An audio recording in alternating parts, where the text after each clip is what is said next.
Gently close your eyes.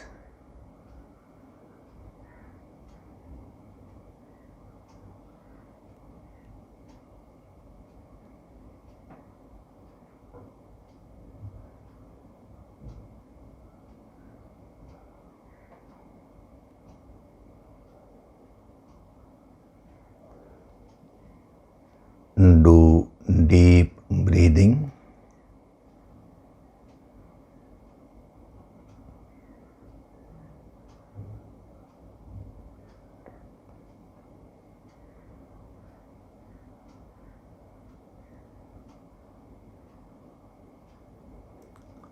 We'll chant Om once together.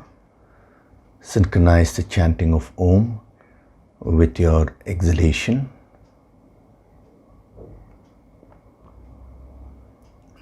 Breathe in.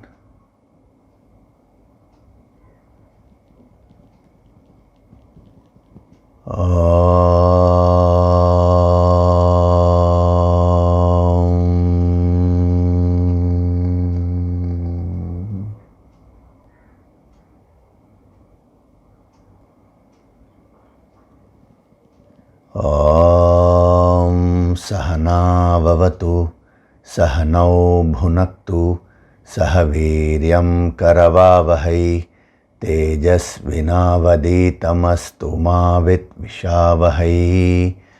Om Shanti, Shanti, Shanti.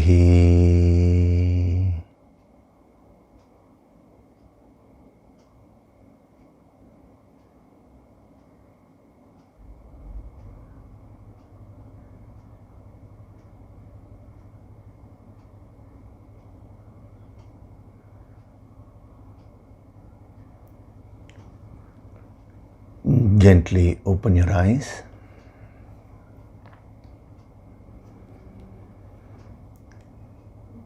We'll chant from verses 56 to 60 of chapter 2 of the Bhagavad Gita.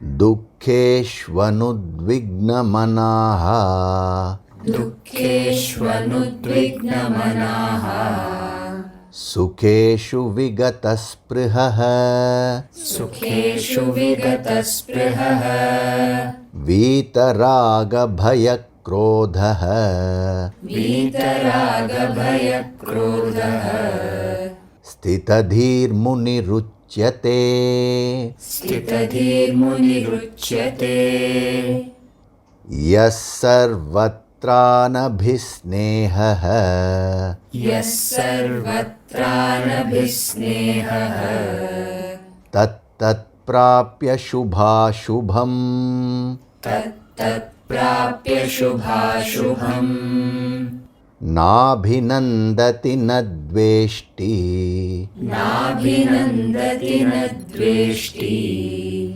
Tasya prajna pratisthita, Tasya prajna pratisthita, Yada samharate chayam, Yada samharate chayam, Kurmonganiva sarvashah, Kurmonganiva sarvashah, Indriyanindriyarthebhyah, Indriyanindriyarthebhyah, Tasya prajna pratisthita, Tasya prajna pratisthita, Vishaya vinivartante, Vishaya vinivartante, Niraharasya dehinah, Niraharasya dehinah, Rasavarjam rasopyasya, Rasavarjam rasopyasya, Param drishtva nivartate, Param drishtva nivartate, Yatato hyapi kaunteya, Yatato hyapi kaunteya, Purushasya vipaschitah. Purushasya vipashchitah. Indriyani pramathini. Indriyani pramathini. Haranti prasabham manah. Haranti prasabham manah. Hari Om, and a very good day to all of you. So after a few months break, now we are restarting the Bhagavad Gita. We'll be continuing from wherever we left earlier. Now, for the benefit of the newcomers, we have already finished the chapter 1 of the Bhagavad Gita, and we are towards the end of chapter 2, the Sthita Prajna portion. So chapter 2 is entitled Sankhya Yoga, and it contains 72 verses. Now the Sthita Prajna portion, it starts from verse number 54.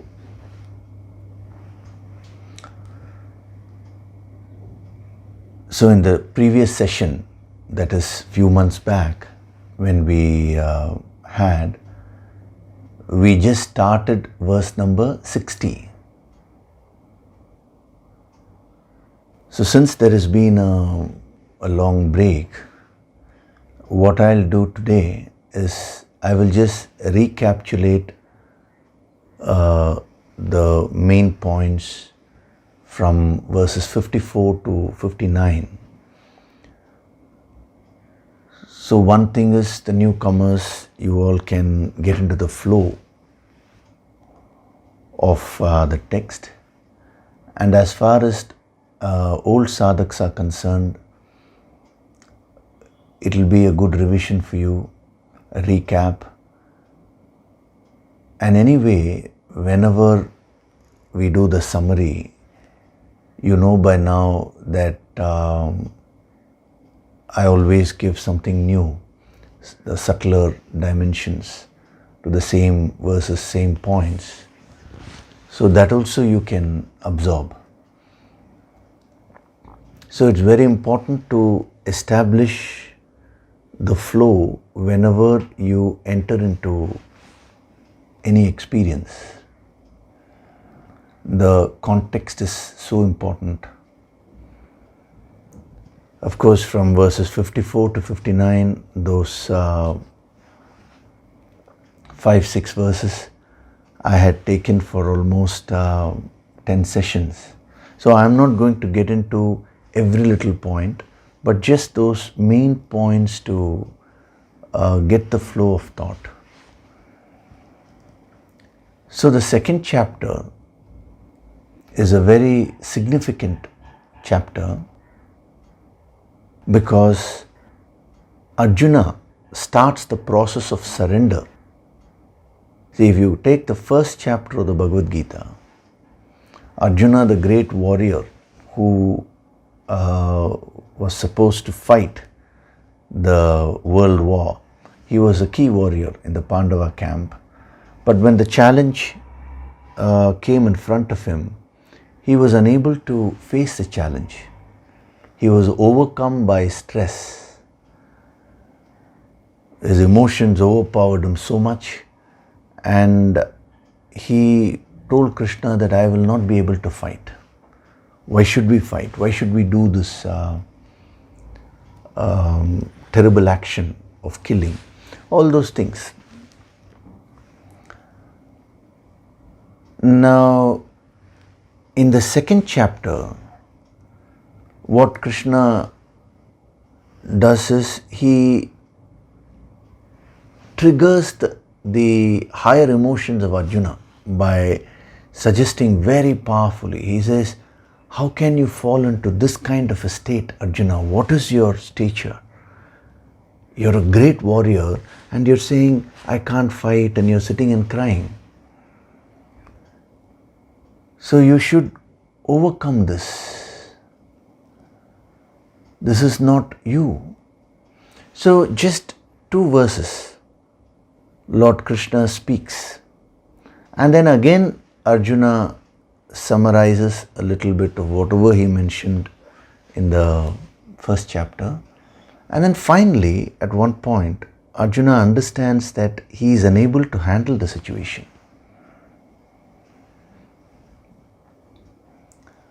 This is a key factor because, see, as I've been repeatedly telling you, the Bhagavad Gita is a philosophy of life and living, and every verse has a deep significance in your life. So when we go through the challenges of life, the ego thinks that, yes, I can handle everything, I know what I'm doing. But at one point of time, your ego melts and you get into a state of surrender. That's what happens to Arjuna. He says, Krishna, I don't know what to do. I'm highly confused, I'm highly stressed, I'm unable to handle this. Now I seek thy guidance. I am thy disciple. So take me as your student and enlighten me. What am I to do? What course of action am I to take? So since Arjuna surrendered, this second chapter becomes a very, very important chapter as far as the sadhaks are concerned. Because if you want to develop spiritually, the first step is to surrender to a master. And when I say surrender, I'm talking of surrendering your ego to the master, not surrendering your efforts. If you surrender your efforts and if you stop putting in efforts, then you will not get anything. So our ancient wisdom stresses so much upon the relationship between the teacher and the taught, the guru and the shishya. Even if you see the very title Upanishad means sitting below and near a teacher and learning. Near doesn't necessarily mean physically near. He's talking of the inner closeness.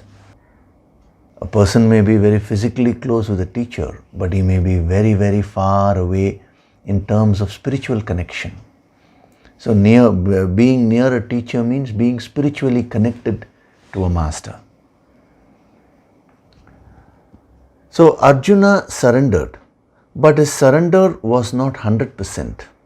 This is something which you need to understand,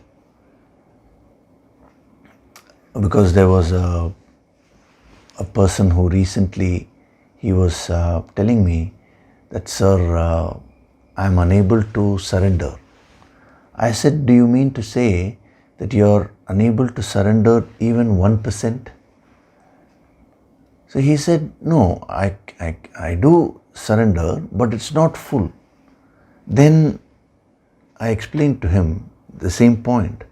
Surrender itself is a sadhana, it's a process. No student can go to a master and surrender 100% on day one itself.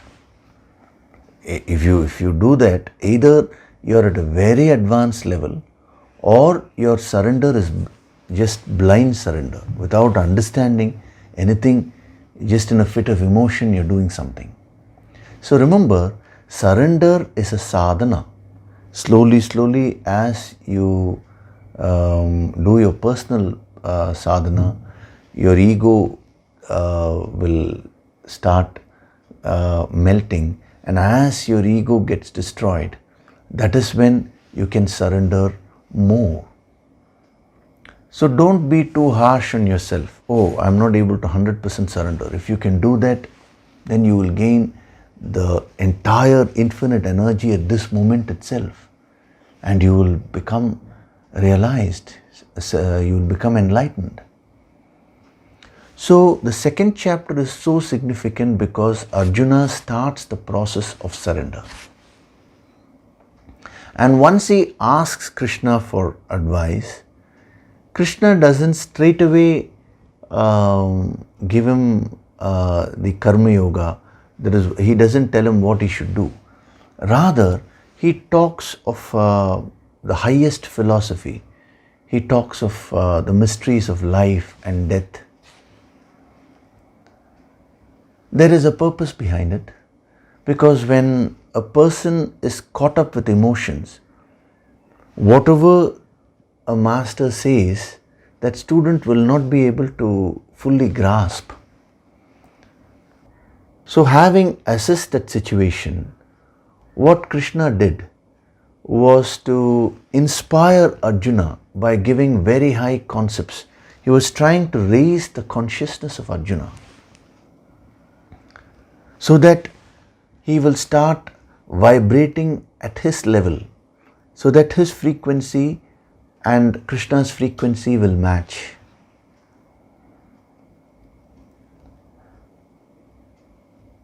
So this can be done only when the student starts the process of surrender. Otherwise, no master will interfere with anybody's karma. It's only when the student wants guidance from the deepest core that the master will give.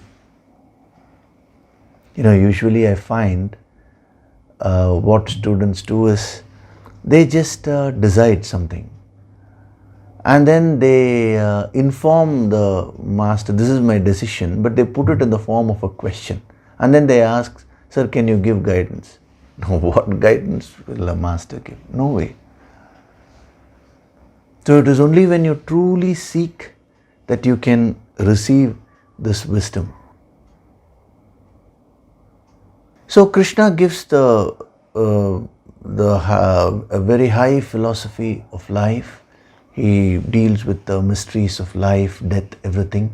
And then he talks of the state of samadhi, which is the state of enlightenment. And he says how a person can attain that. As a human being, you have the potential to get enlightened. So when Arjuna hears that, in verse number 54, he poses this question to Krishna. Can you explain to me the person who has reached that perfect state?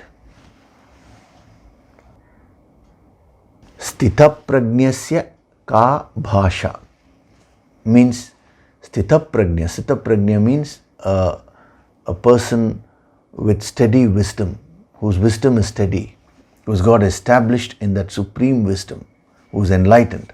So sthita prajnasya ka bhasha.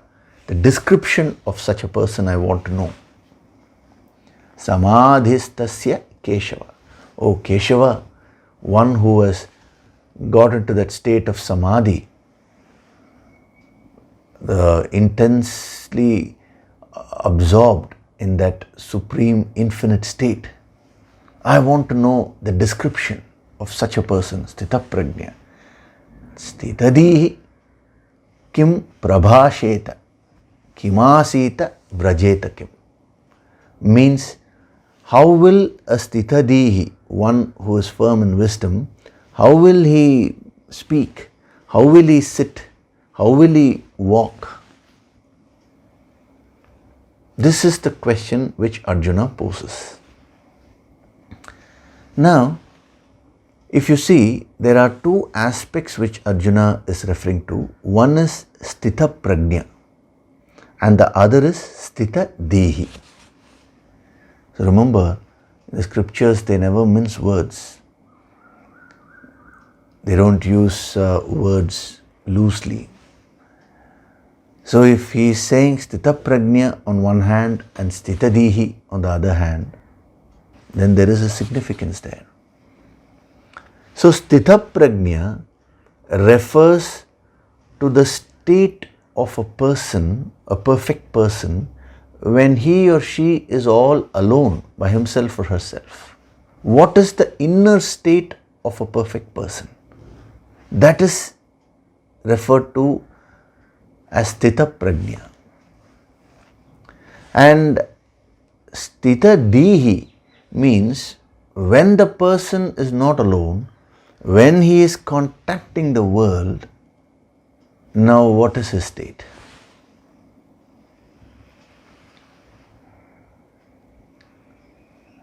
So the two aspects, the inner life and the outer life, he is dividing and he is asking. Now this question is so important for all sadhaks to understand. There was one person who asked me, sir, he said, if we do the sadhana sincerely on a daily basis, we are going to get enlightened one day. But what is the necessity of studying about the state of enlightenment when we are not enlightened? It is only when we reach there this is applicable. So sitting here, why should we now even try and understand what is the state of perfection? It's a very valid question which that person asked. See, all of this wisdom is applicable from the absolute sense and from the relative sense. From the absolute sense, 100%, this is applicable. It's talking of a person who has got enlightened. But it is also applicable, all these principles are applicable to any level below 100%, relatively also. So from a sadhak's point of view, you have two aspects within you, the Sthita Prajna aspect and the Sthita Dihi aspect. That is, all alone, when you are all alone, your inner nature, what is your inner state? That is number one. And when you are interacting in the world, what happens to you? How do you interact? So both these aspects are present within you. So from a sadhana point of view, when you learn these principles, when you absorb them, what happens is you will start focusing on purifying yourself internally, and you will also start purifying yourself when you act externally in the world. So if you are at 10% level, this is applicable to you to the extent of 10%. If you are at 30% level, it's applicable to you to the extent of 30%. That is why the Sthita Prajna portion is extremely significant and valid. Otherwise, as that person asked, what is the point in studying about the ultimate state of perfection alone and leaving it at that? No. In the yogic approach to the Bhagavad Gita, to the ancient wisdom, what we do is take this wisdom and bring it to our level and apply it in every aspect of our lives. So, Sthita Prajna is your internal state. Sthita Dihi, when you act in the world. So he gives three aspects of Sthita Dihi. He says, Kim Prabhasheta, Kim Asita, and then Kim Vrajeta. Kim Prabhasheta means how does he speak? Kim Asita means how does he sit? Vrajeta Kim means how does he walk? Now these words are very carefully written by Vedavyasa. It's not just an ordinary question like how will a realized soul walk, talk. It's not a casual question like that. So whenever you act in the world, there are three aspects to you. He is symbolizing those three aspects as speaking, sitting and walking.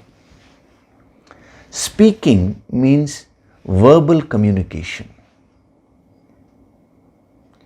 you verbally communicate. This is the first type of interaction which you do with the world. Sitting refers to non-verbal communication, the indirect influence which you have on the world. So when you speak, it's a direct influence, but when you keep quiet, actually you are influencing the world, you are communicating through your own inner energy. That is the non-verbal aspect, non-verbal communication. That is referred to as sit. And then Vrajeta Kim, how does he walk? Walking represents all your actions.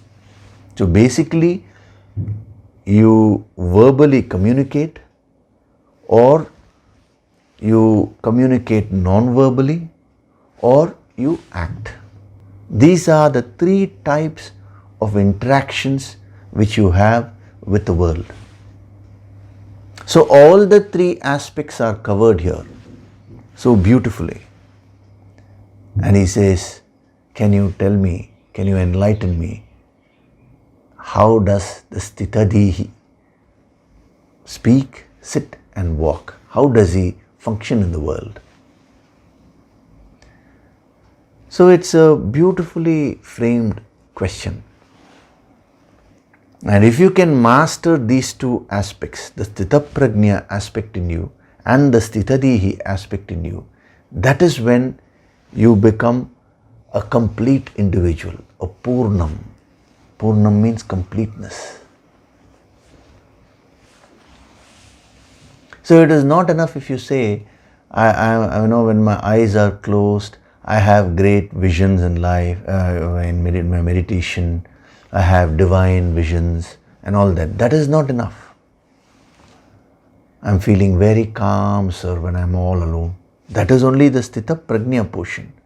But when you go and act in the world, when you speak, when you there's a non-verbal communication, or when you're acting in the world, if your peace gets disturbed, then you're still not established in the higher wisdom.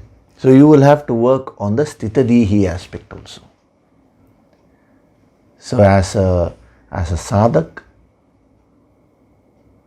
when you're aspiring to become a yogi, you need to master both these aspects, Sthitaprajna and Sthitadihi.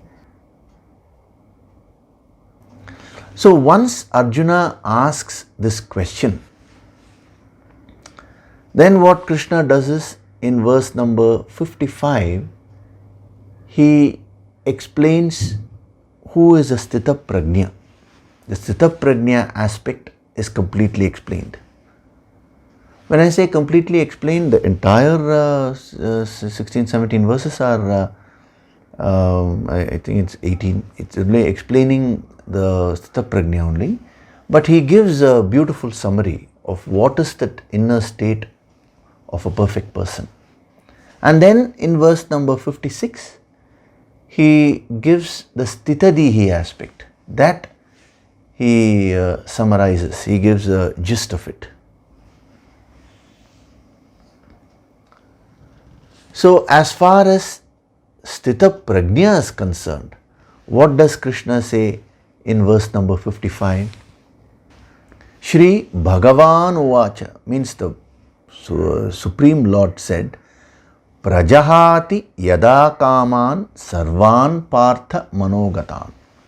When one abandons all the kama, the desires of the mind, O Partha, atmanye vatmana tushtaha sthita prajnyas tadochyate.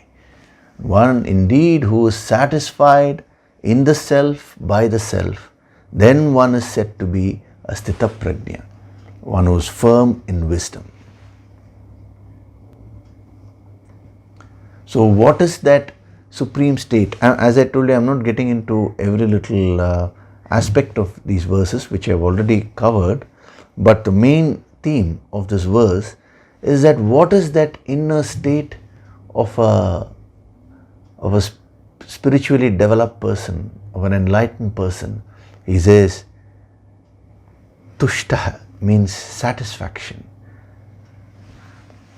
So an enlightened person is in a state of infinite bliss and peace, infinite tranquility, infinite cheer. Atmanyev atmana tushta means he is completely satisfied with himself or herself. His happiness is not dependent on anything outside. Today, your happiness is dependent on various factors outside you which are not under your control.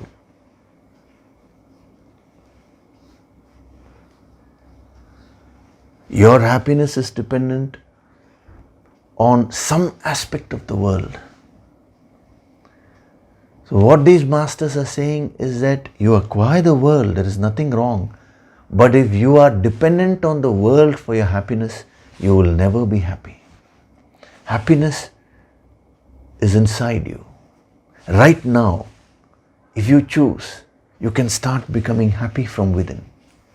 With or without anything outside, you can still choose to be happy. It is in your hands. A sthita prajna is one who has mastered that. He has become one with the infinite.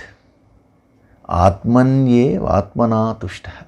He has completely merged the individual self, the jivatma, with that supreme self, Paramatma, the infinite. And he has abandoned all the kama, the desires of the mind.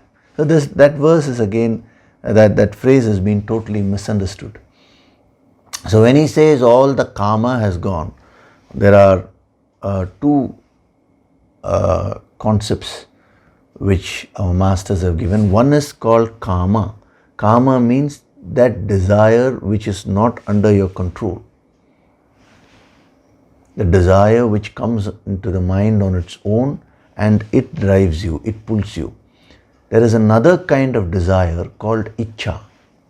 Ichcha is a shakti, is a power. Ichcha means willful desire. You decide this is what I want, this is what the situation demands, and so you generate a thought flow, a desire willfully. That is called ichcha shakti. So when it comes to kama, they say things should be under your control. If your mind goes on its own, that tendency should be abandoned. That is what he means by abandoning all the kama of the mind. Then what should you have? That ichcha shakti. That ichcha shakti is something which you should develop. Only a human being has that capacity. That capacity to willfully desire. See, the problem is the English word for kama is also desire, ichcha is also desire. That is why I am trying to use the word willful desire for ichcha. Because it's very difficult to otherwise understand this concept. Because if you misunderstand this, you will think the state of enlightenment, no desires means it's a boring state, No, it is a state full of bliss. And whenever, for functionality purposes, a master has to generate a thought or a desire, that is ichcha, he does create that in the mind. But the moment the purpose is over, he has the capacity to withdraw all the thoughts and again get into the state of emptiness. Today, you don't have that capacity. The mind functions on its own. Wherever the mind wants to run, it runs. And it pulls you also. That is why there is so much of stress. So when your own mind comes under your perfect control, you become a master. You decide when you want to generate a thought and when you want to withdraw a thought. That state when you reach, it fills you with so much of bliss and happiness.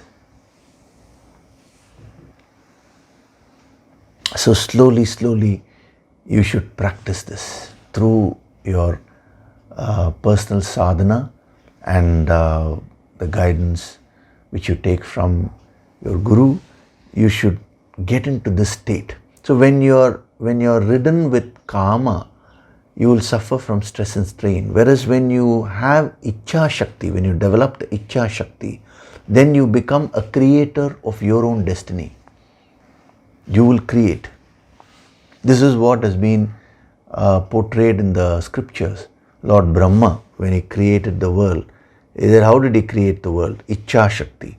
He had a thought of the world, a desire, that is Ichcha of what has to be created, and immediately that was created. Who is Brahma, the creator? It is you only. The power of creation is within you. So when you develop the Ichcha Shakti, you also get the power to create a life according to what you want. You can use that power to create a lot of positivity in your life, and you can also help everyone around you. So that is the state of Sthita Prajna. We saw that in verse 55. Then in verse 56, he talks about the Sthita Dhihi. What is the Sthita Dhihi? One whose mind is not agitated in sorrow and one who is indifferent in joy. Dukkeshu anudvignamanaha sukeshu vigata sprihaha. And then Vita Raga Bhaya Krodha. He is free from passion, fear and anger. Is this. All that have gone. All the negative emotions have gone. Such a person, Sthitadi, then Munihi, that sage, he is called Sthitadihi, one who is firm in wisdom, practically. So in verse 55, he gave the inner nature, and in verse 56, he is giving the external aspect. When he is functioning in the world, how does he do it? He says, the gist of this verse is, he is perfectly balanced amidst all his actions. Whether he is externally acting or whether he is speaking verbally or non-verbally, his mind is always balanced. Mind is the key. Your actions per se mean nothing. As Shakespeare says, one may smile and yet be a villain. I mean, the person may smile externally, but if his intentions in the mind are wrong, then he is a villain, he says. So per se, you can never judge anyone by his or her actions. Neither should you judge yourself based on your actions alone. It is your mind behind the actions, the intention behind the actions that matters. So a person of perfect wisdom is one who is in total bliss when he is all alone. Okay, now when he goes and interacts with the world, what happens to him? Does he get disturbed? He says, no way. Munihi means he is totally silent. Munihi maunam acharati iti munihi. I had covered this for about 2-3 sessions, One who maintains that inner silence amidst the external turmoil. Such a person is a Sthitadihi. You have that capacity. You have both these aspects within you. The Sthita Prajna portion and the Sthitadihi portion. So when you start applying yourself, when you start doing the sadhana, both these aspects will start developing. So generally when you speak, how is your speech? How refined is your speech? For a Sthitadihi, he says, the speech is very, very refined. Whatever he is giving here, that his mind is not agitated in sorrow and joy. That is, he feels the joy and sorrow. If you don't feel any emotion, then you are like a stone. But he does not get toppled over. He maintains the balance, the inner balance. Just as, when a ship is going in the sea, the waves may try to rock it. It may rock here and there, but it will never topple over. That is the state of a sthitadihi. And then he has discarded all the negative emotions like fear, anger, all these things he has thrown away. He becomes a free person. Whenever you are riddled with any negative emotion, you are not a free person. What is very interesting is when a person gets overcome by anger and then he talks very rudely to others, I have seen in many people that later on they don't remember what they said to the other people. The other people remember because they are the ones who are affected. But the concerned person doesn't even remember. So that shows how a negative emotion like anger, it could be any negative emotion, fear, jealousy, you can add up. Whatever be the negative emotion, when that controls you, you lose all your awareness. And when you lose your awareness, it is a very dangerous situation. Anything you may do without seeing what the consequences of that action can be. So, sthitadihi, when he is acting in the world, he has completely removed all the negative emotions. He generates positivity outside. Anybody who comes in contact with him benefits from that positive spiritual vibrations which he keeps radiating. This is the greatest service you can do to humanity. By doing sadhana and reaching to that state of perfection internally and when you are functioning in the world.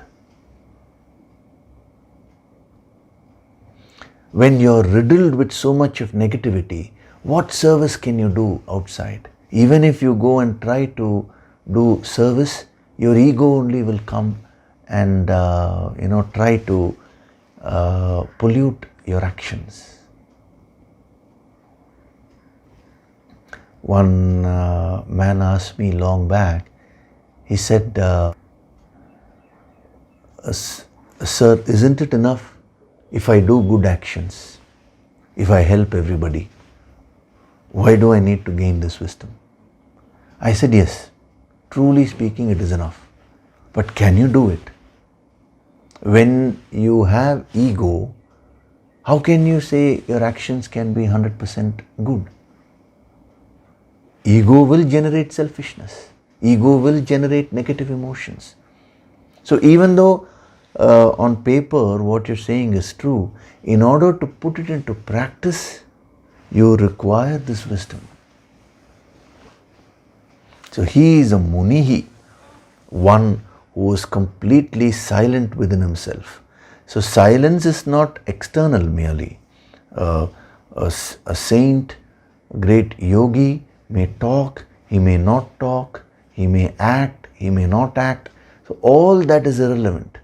But he has silenced his mind, and that balance of mind does not get disturbed by the external activities.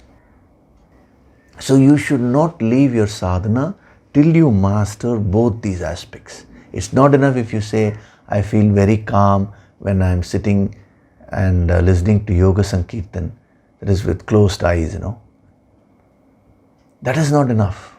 You should get established in this wisdom to such an extent that that energy you are able to carry forward throughout the day. Even when you attend these sessions every Sunday, 1 day, 2 days, that energy stays with you. You feel so blissful. But after that, it starts reducing. Fortunately now, many of these sessions are being stored in the YouTube channel for you. So whenever you find it reducing, and if you require some fillip, some inspiration to do your personal sadhana consistently, you can always watch the lectures, the discourses, and regain your inspiration. But you should not leave the sadhana till you achieve complete perfection from inside and outside. Sthita prajna and sthitadihi. After that, in verse number 57, what does Krishna say? He says, Ya sarvatra nabhisneha. Anabhisneha. One who is everywhere without attachment. Tattat prapya shubha shubham. Having got shubha and ashubham, good or evil, na abhinandati na dveshti. He neither rejoices nor does he hate. So he does not rejoice when something good happens. Means he does not lose his control, nor does he get into a very negative state of mind when something wrong happens, when something goes wrong outside. Because see, life is always ups and downs.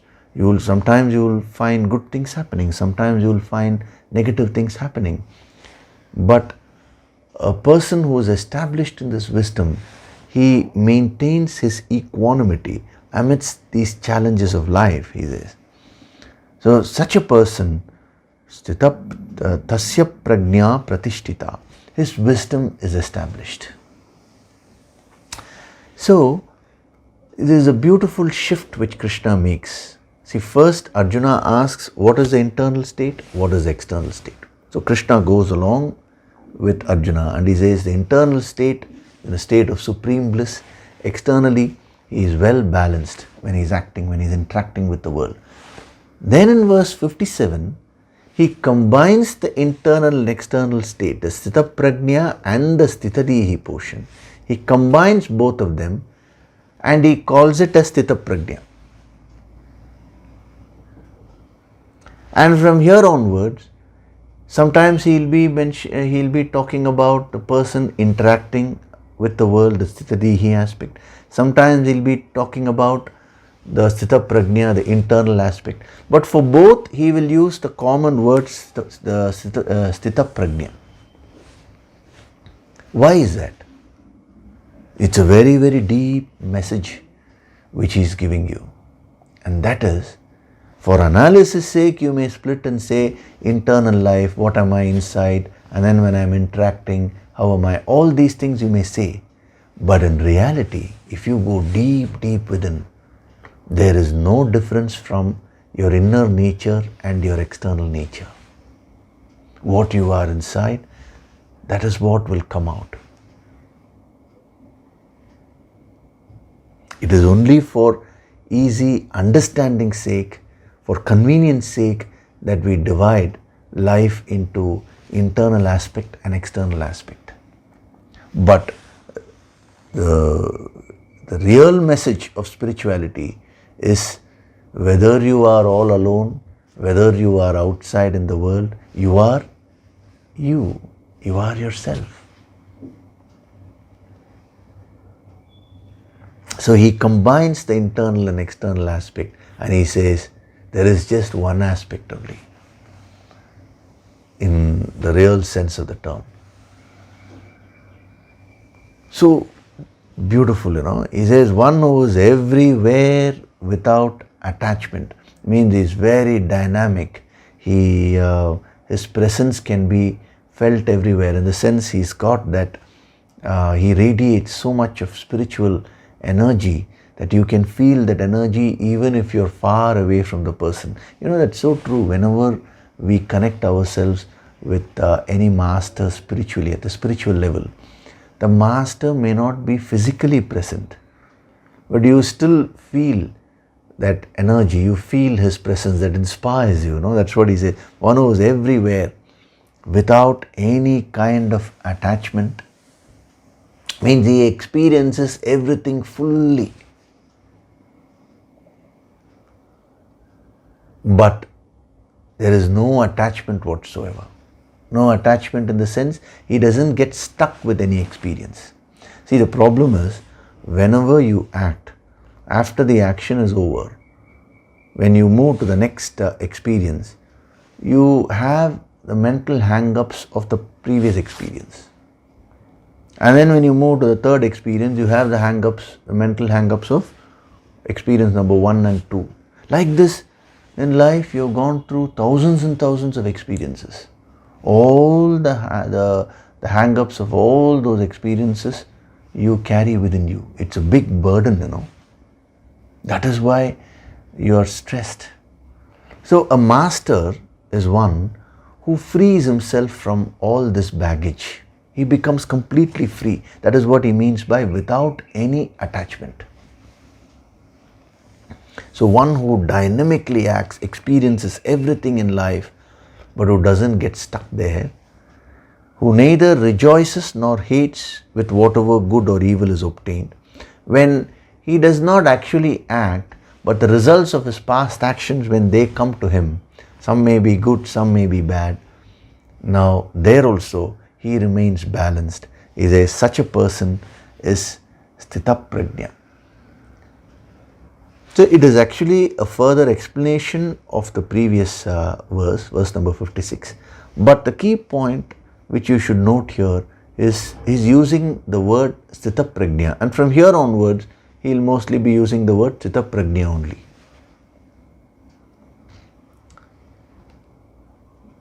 So you should practice this sadhana tip. It's a very, very deep sadhana tip. Never try to wear a mask and function in the world. A spiritual person becomes very pure. Purity is what? Whatever is inside, that is what he is outside. No makeups. I don't mean literally. See, the word makeup itself is so beautifully coined. Makeup means you're making up for something which you don't have. So there is no personality makeup. When you go to these management training programs and all that, how to be successful with people, with relationships, they teach you to, they say smile, you talk this way, talk that way. So many techniques they give. But all those techniques have no meaning if your inner nature is not changed. If there is a disconnect between what you are inside and what you are outside. So a spiritual person is very, very simple. His thought, word and deed are perfectly aligned. His inner nature and external interaction with the world, they are perfectly aligned to the higher. So, tasya prajna pratishtita. This was verse number 57. And then, what did he say in verse number 58? Yada samharate chayam kurmonganiva sarvashah. Means when like a tortoise draws in its parts from all sides, indriyani indriyartebhyah tasya prajna pratishtita. One withdraws the senses from the sense objects. One's wisdom is established. So verses 58 and 59, he is giving another important aspect of a sthita prajna, or the state of perfection, and that is the theme of verses 58 and 59 is he is under perfect control, complete mastery, total self-mastery.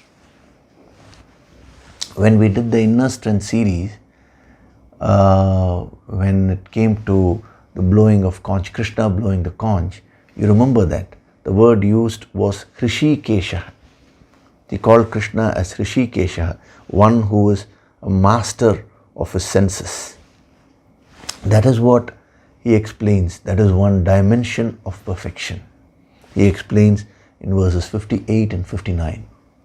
So first in 58, he talks of one weakness which he has conquered, and then in verse 59, another weakness which he has conquered. And both these weaknesses are there in every human being. What is the first weakness? See, first of all, he's talking of the senses, withdrawing one's senses from the sense objects. So if you see a tortoise has, 6 limbs, parts, the head, and then the legs, and then the tail, and then it has a hard shell. So it's normally walking, but whenever it senses any danger, it immediately withdraws all its parts, including the head and the tail, and it goes inside the shell, the hard shell. The hard shell protects the tortoise. So it's a beautiful parallel which he's drawing. It is similarly, how should you function in life? Whenever you sense any danger, you should learn to withdraw your senses, your mind, everything under the protective covering of this wisdom. The shell represents the wisdom, the inner strength which is built through this wisdom. So a Sthita Prajna has mastered this. His senses are under his control, 100% control. If he wants, his senses will go. If he doesn't want, he can just withdraw. Today, you are a slave to your own senses.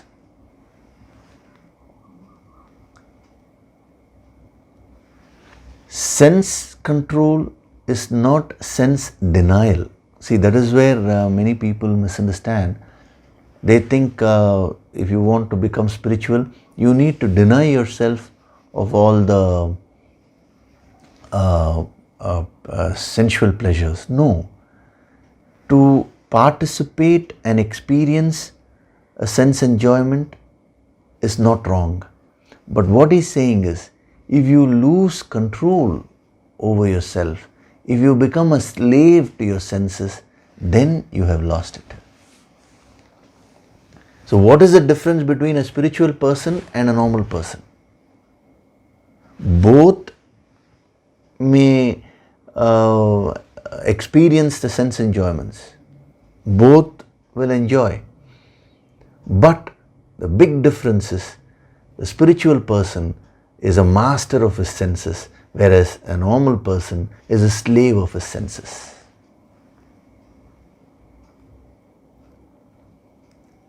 That is what he is discussing in verses 58 and 59. And then after that also, to become a Hrishikesha is not a joke.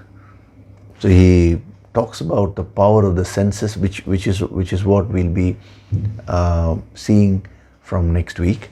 So he'll be giving you practical tips. Actually, he'll be telling you how exactly the mind loses its control over the senses and how you become a slave. What is that process, the ladder of fall, how exactly you fall and how can you avoid this? How can you rise from the slavishness and become a complete master of your own self? All that he will be covering. So what is the two weaknesses he's talking about? That is justification. See, when you want to gain mastery over yourself, the ego comes and gives you various justifications for its own weaknesses. How many people accept that they have a weakness? So this is the first justification which is covered in verse number 58. A master is one, he says, whenever there is danger, he will withdraw. Whereas, if you have ego, you will say, I have no weakness. See, when you have no weakness, either you have got enlightened or it is your ego which is talking. If you are enlightened, you are not going to go about saying, I have no weakness. So, in all probability, if you say, I have no weakness, it means it is the ego which is talking. So what is the first justification which your mind gives, mind under the influence of ego? That is, I don't have any weaknesses. So the first step in spirituality is understanding your own strengths and weaknesses. The moment you analyze and understand that, that is the first sign of wisdom. See, the problem is areas where you require help, the mind does not understand that it requires help. Why? Because the ego is so strong, it does not want to surrender, it does not want to take guidance. Where it is not required, you will unnecessarily come and take guidance.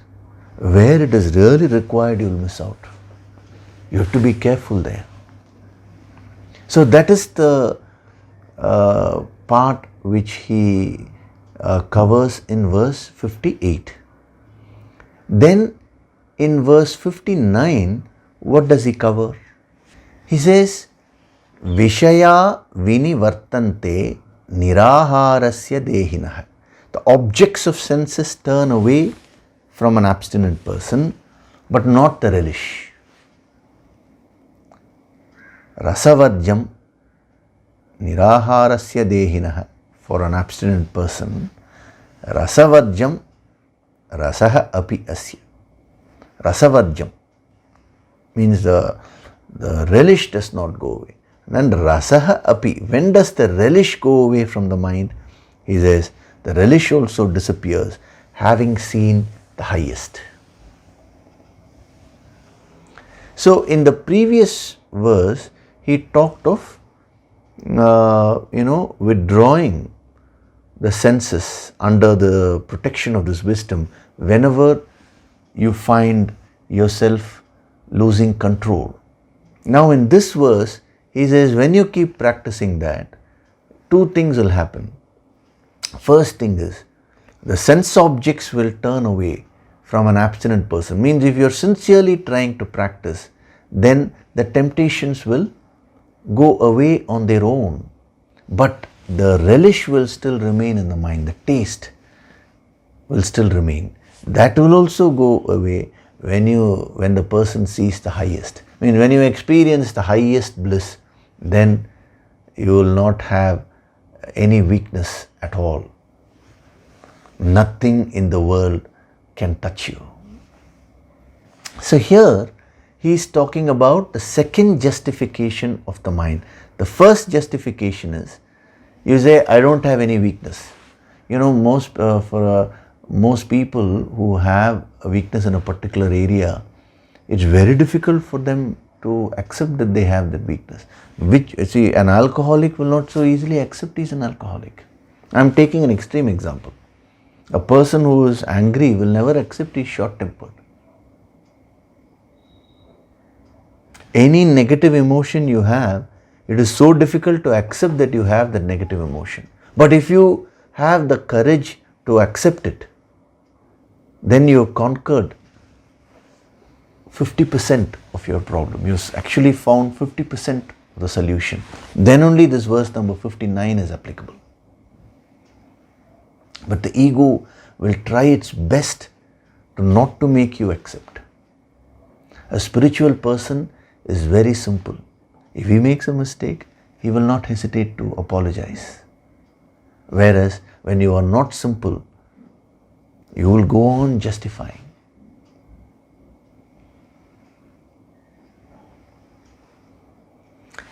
Now if you conquer that weakness of yours, you say, yes, objectively I am looking into myself, these are the things which I have to overcome, this area I have weakness, let me now put an effort. It's a great start. But then the ego will weave the second justification, and that is, yes, I do have this weakness, but it is not because of me, it is because of the circumstances. This is what you'll say, the next thing. How many people I know, they say, see, I am a very good person only, but I did this bad action because others forced me to do it. Or the situation demanded it. demanded this kind of a behavior. Therefore, I happen to do this. But otherwise, I am a very good person.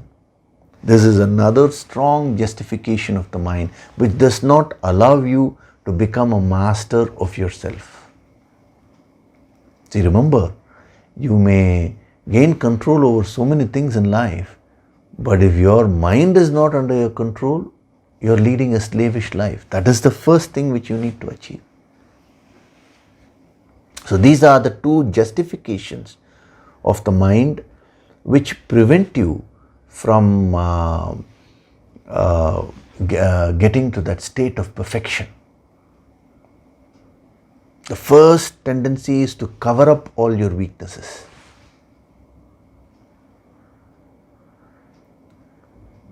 See, especially my request to all the parents is that don't cover up things in front of your kids. What will happen is, as the kids grow, they will see through your masks, and that is when they will lose the respect for you. Whereas if you are simple, I know some parents, where these kind of people are rare, but supposing they shout in a fit of anger or something, later on when they cool down, they immediately go to the child and say, I'm very sorry, beta, I did this. It requires enormous strength to apologize also. What prevents you is that thought, oh, if I apologize now, will my child respect me? The child will respect you more. It's only when you wear a mask and you try to justify it, because a child can see through, it can feel the energy, then only it will lose the respect. So that is the first practice. The second practice is, okay, I did something, but it's all because of the world only. If I get angry, it's because of the other person's behavior. If I feel sad, it is because the other person treated me this way. Every weakness which we have, we tend to justify and say it's others only. Person becomes a drug addict or an alcoholic, he says it's because of peer pressure. Oh, I had such a great tragedy in life. That is why I got into this habit. You always tend to blame the circumstances for your weakness. This is a very powerful justification which the ego weaves. You will have to overcome that also. That he is covering in verse number 59. He says, no, the circumstances will actually support you if you sincerely want to overcome yourself. You don't blame the circumstances. Yes, and objects of senses will turn away.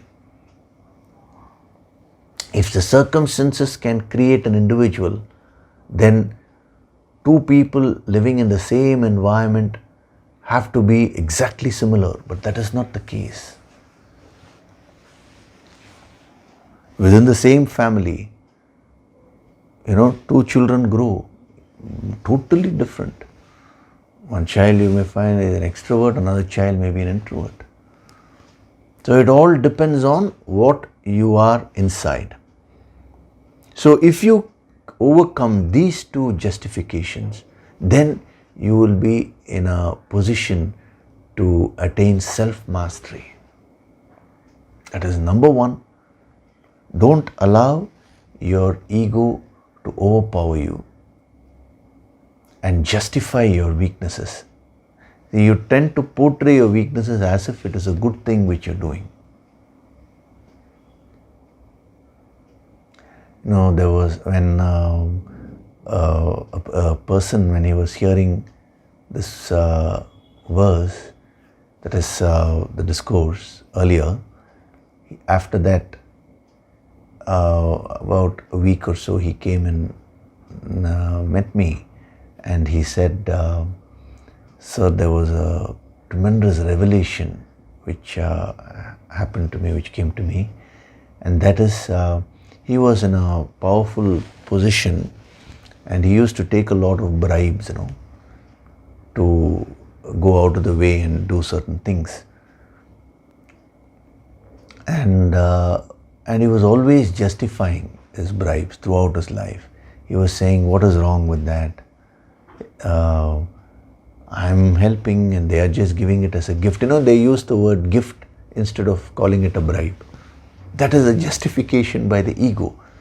But deep within you, if you do something wrong, you yourself know it. It's not for me or anybody else to come and tell you. You yourself know. Your conscience can tell you what is right, what is wrong. Even when you explain this in this verses 58 and 59, the two justifications, the first justification, it instantly hit me. My God, this is a weakness which I am having, and I am trying to cover up that weakness as if it is a noble quality. I am accepting gifts only, not bribes and all that. So that way, I will never grow. He said, this was the revelation which I had. So I stopped justifying that. And then when I stopped it, I found the second justification was also there. That is, for every bribe which I took, I was always blaming the system. And I was saying, I'm forced to do this because otherwise you cannot function in this Kali Yuga, the age of turmoil. I cannot function practically. These kind of reasons I was giving. It was like a big shock for me, he said. And then he did sadhana, he worked on it. He worked on his inner nature. He conquered both the justifications. He says, now I am extremely peaceful. I am a changed person altogether. So when you conquer these two justifications, you will become so peaceful in life. So if you want to get complete control over yourself, complete mastery over your senses, over your own mind, then follow these tips which are given here. Verses 58 and 59. He's going to give you more and more tips. Actually, in verse number 60, he's going to tell you what is the real power of the senses. And if your senses themselves have so much of power, then what about the other aspects in you? So it all depends on how you use them. When you have a powerful instrument with you, you can use it to destroy yourself and others. You can also use it for constructive purposes. A sharp knife is there. A murderer uses the knife to kill another person. A doctor uses the same knife to save the life of another person. So similarly, the senses, the mind, all these things are very, very powerful tools which we have. Unfortunately, in today's education system, they are not teaching how to use these equipments properly. They are focusing only on the external knowledge. So when you combine your external knowledge with these powerful principles, you can achieve anything which you want in life. You will become a towering personality. See, when you are listening to this, the fact that you are listening to this itself means you have the potential. Because remember, nature will never give you something which you cannot handle. It is because of your misconceptions that you feel that you are weak. You are actually all powerful. You have infinite powers within you. But when you succumb to your ego, that completely reduces all your powers. So self-mastery starts off with gaining complete mastery and control over your own senses. And how do you do that? The two steps which he gives you. Overcome the two justifications of the mind. Number one, the first justification the mind weaves is, I don't have a weakness at all. In your area of weakness, you will usually say that. The second justification is, yes, I have a weakness. I am doing something which is harmful, but that is the cause is not me. It is because of circumstances. It is because of other people that I am behaving this way. This is the second justification. So if you overcome these two, you will be well on the road towards self-mastery. So with this summary, we'll stop today. There is the last session which we did a few months back. We had just started verse number 60. So what we'll do is next week we will restart that and we will get into the depth of it. What you can do is, meanwhile, reflect on all the points which were given today. Many points have been given. I've given you the flow, and if you reflect and absorb them and start practicing those points which inspire you, your life will get transformed. See, it's not that you have to practice every point which I'm giving. That is not humanly possible. Every little thing 100% straight away. No, that's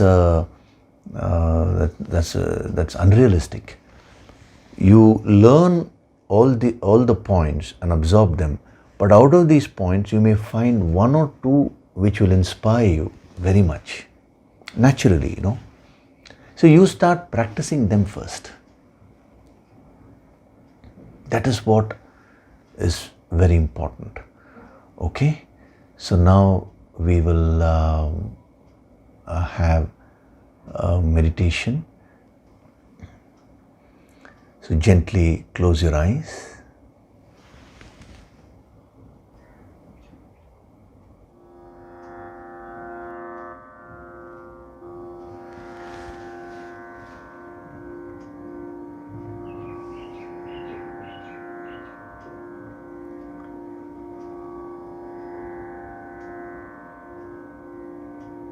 Do deep breathing.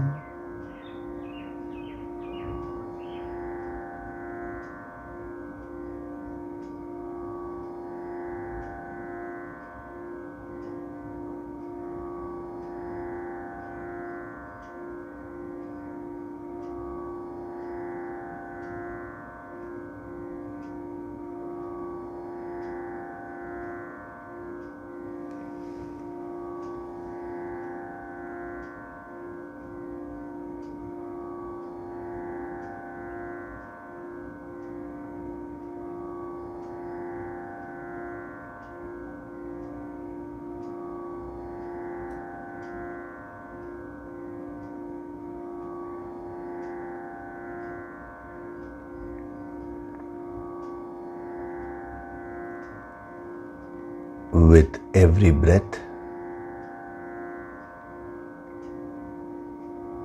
I am going deeper and deeper into myself.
I am not this body.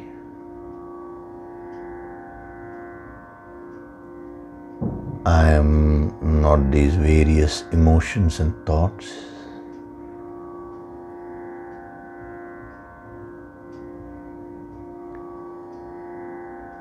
I am that Supreme Self which is full of peace and tranquility.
I am filled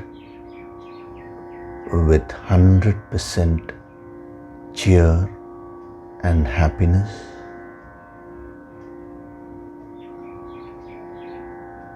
I have infinite bliss within me.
Whenever I interact with the world, I am perfectly balanced.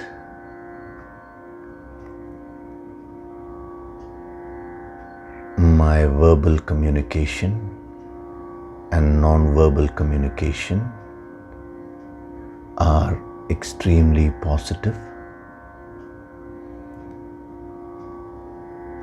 All my actions are positive and directed towards the achievement of the chosen goal.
I am that infinite power,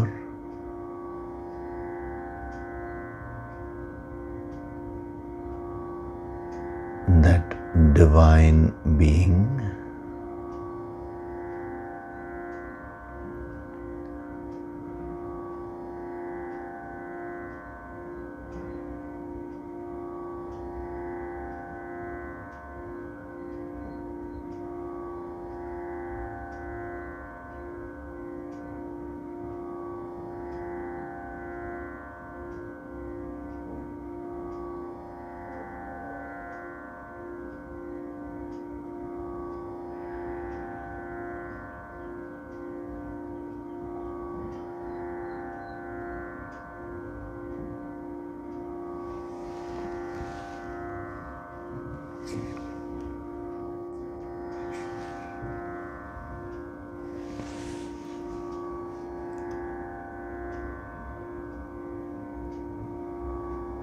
Offer your gratitude to God Supreme.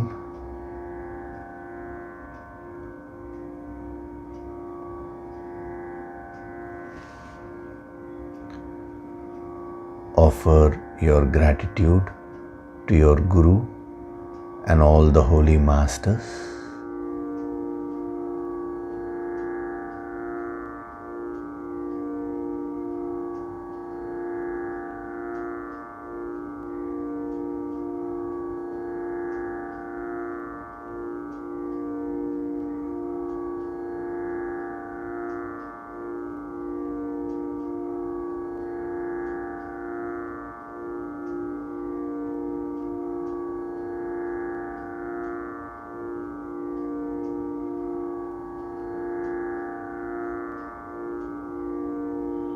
Slowly come back, wriggle your fingers, your toes, open and close your palms a few times.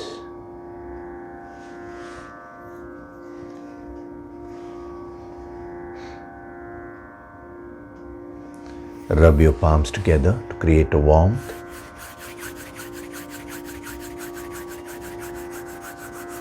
Cup your eyes with your palms.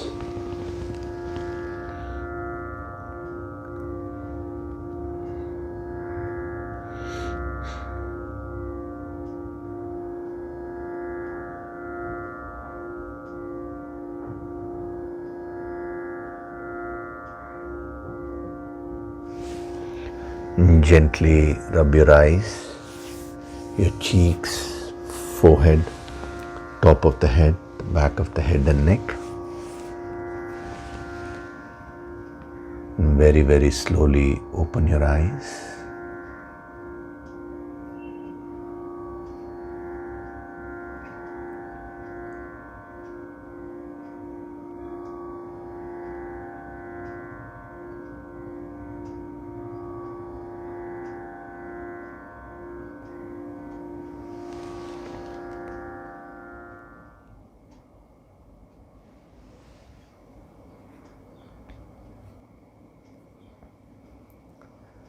Welcome back.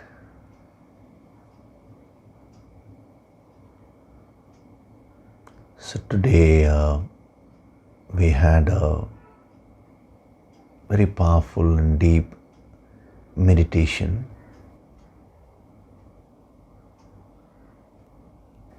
Now, whatever points I have given you today, reflect on them. As I said, make it a part of your life and living. See, this philosophy which you're studying should not be different from your actions. You should not become philosophy professors, merely people who talk philosophy. No. You should show it in your actions, in your emotions. You should first start off with your family members. How you are behaving there, what kind of output you're giving in your work environment. Everything matters. So spirituality actually makes you a complete whole person. So don't merely stop with appreciating these principles. That is fine, but make them a part of your life. For that you will have to do a lot of reflection, and then you'll have to practice. In the meditation which we had today, I've installed a few these principles in your deeper minds. Now it is up to you only. So next week we will be taking up verse number 60.